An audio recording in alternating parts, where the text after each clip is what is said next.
abantu abatuyamba mu kamera batufiiriza nnyo. Ako ngenda yambako abantu era tebagenda anaakategeera Mukama anaaba amuyambye nnyo. Abatuyambira mu kamera batufiiriza nnyo. How? Gyali okuvaayo okujja ayambe Mukunja. Already yasangawo bano muku ngenda kuteerako emitwalo 3, muku ngenda kuteerako 10, muku ngenda kuteerako 2. Abo baba bangi era wozigattagatta ziba nnyingi.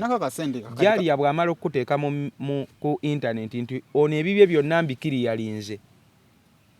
Bano bonna nga kubanga baagala kutaasa. Okategedde bano teri addamu kuwa. Oli yeefiriza omutwalo gwe kubanga alowooza nti Mukunja agenda kufa. Katugeera nti Mukunja bamuwadde agamba eno kasam kyetubadde twagala kutaasa buki bulamu. Kakati awunzika akuttidde na 2.